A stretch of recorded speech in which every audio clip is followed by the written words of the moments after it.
piss off the top. I do that a lot.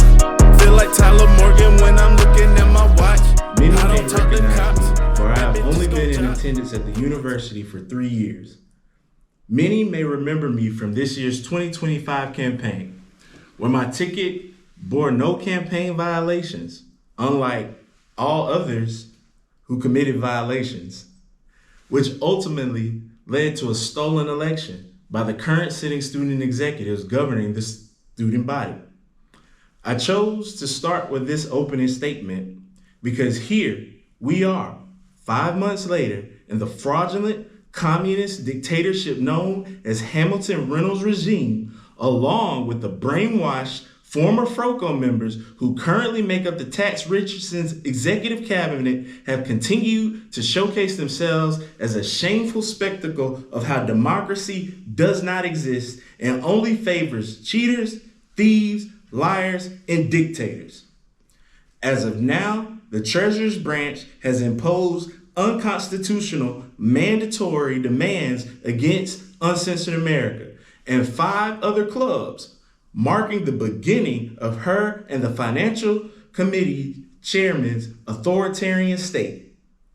The Treasurer's demands are supported by the 117th Speaker, who just so happens to be the roommate of the student body president. This is the expression of the authoritarian state, not that of a weak, babbling, feminist democracy. Of an authoritarian state where everyone is proud to obey, conform to groupthink, because he, she, they, them, or whatever you want to call yourself, knows when it's my turn, I will likewise be obeyed when I must take command in the next election cycle. By not doing the right thing, taking a break, and stepping down from their positions, they have demonstrated that democracy does not exist in the minds of the youth in the state of South Carolina.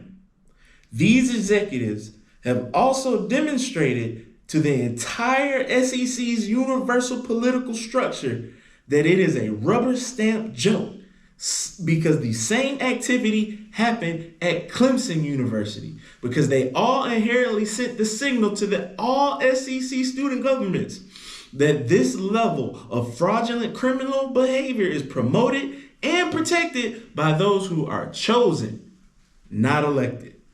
Thus, like President Trump, who has made it a mission against those who stole the election from him as Vice President of Uncensored America, I will continue to support my campaign promise of 100% transparency to the student body.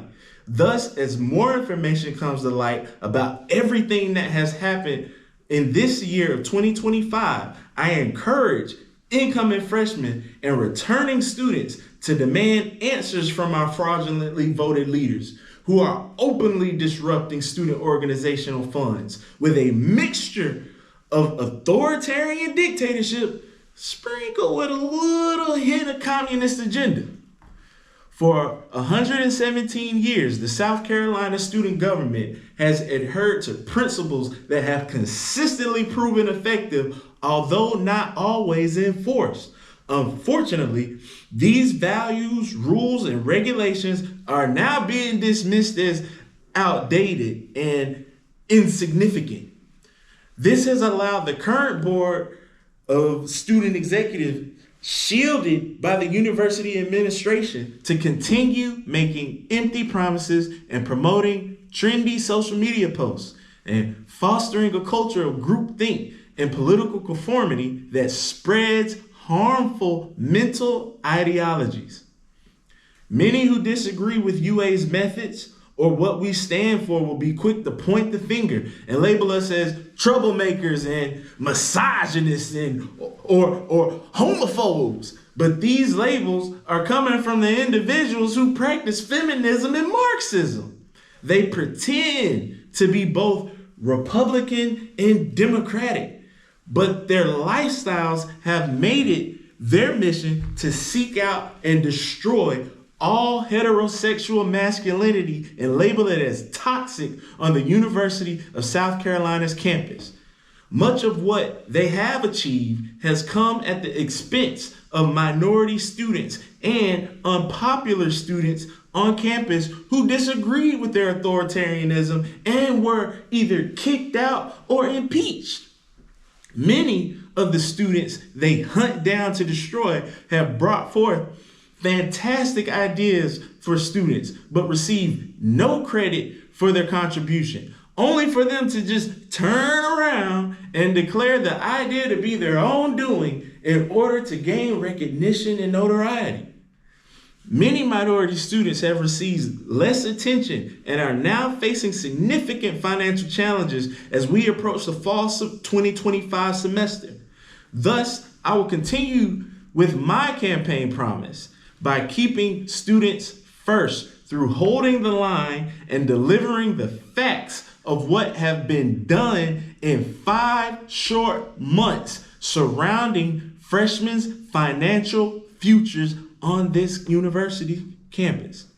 Initially, I had a little more to offer than faith.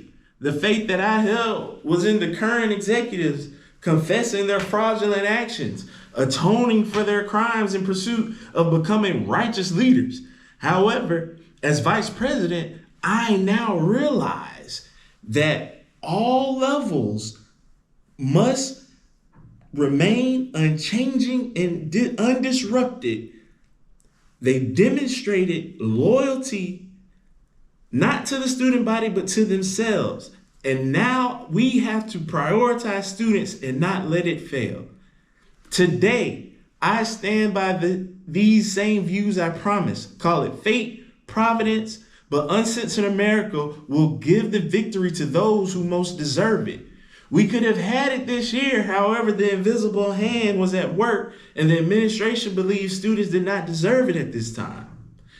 To Treasurer Reynolds and Treasurer's Branch, the results of the formal audit of the 5 student organizations that received the largest allocations last year, including Uncensored America, I want to declare that our executive board is committed to full compliance with all governing policies and procedures.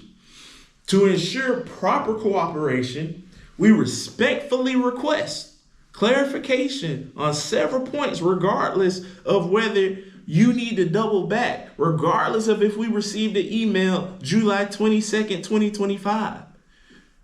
July 25 documentation deadline. According to code 3510E, there are only 2 binding recipient submission dates, January 31st, fall, and May 30, spring. In addition to code 3410A1 requires Finance Committee to publish acceptable documentation forms 15 university days before the end of the spring semester. On what authority was this new July 25th deadline established, particularly during the Senate's recess? To my knowledge, the Finance Committee has not formally updated or published or expanded the list of required materials. The next thing on the list, potential funding consequences.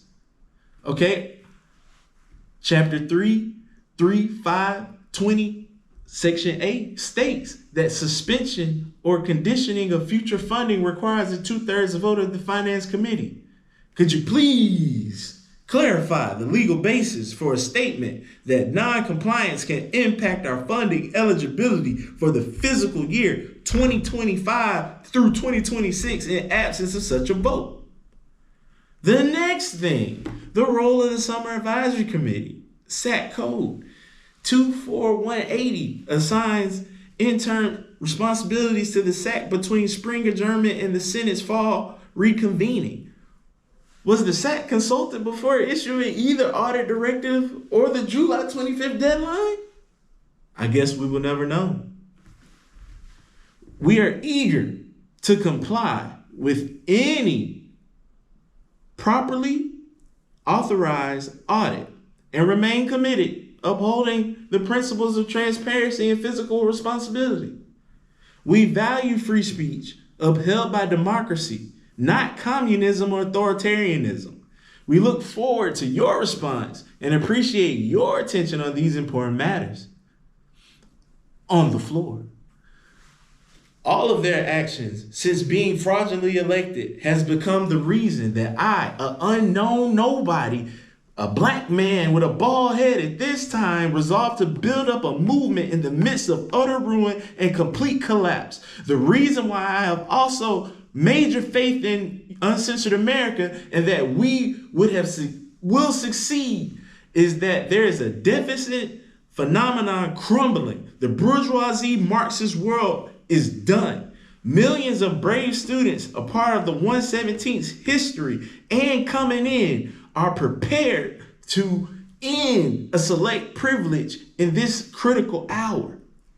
I now hold the conviction that if we can only make an effort to restore internal order to the student body, we can tap the soundest kernel within them, and we can all prove successful and ensure that another 2018 through 2020 will never be repeated.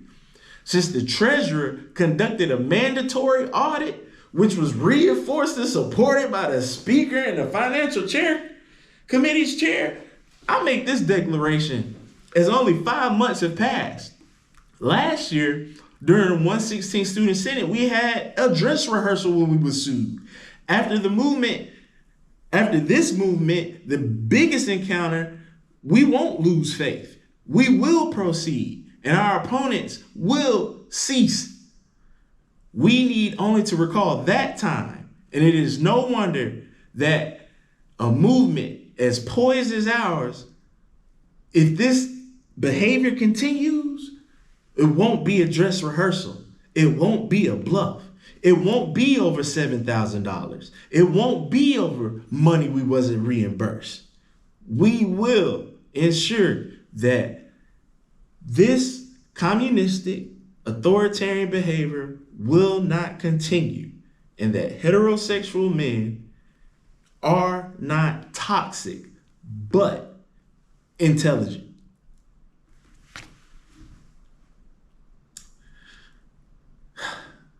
This is why women deserve less. I don't talk to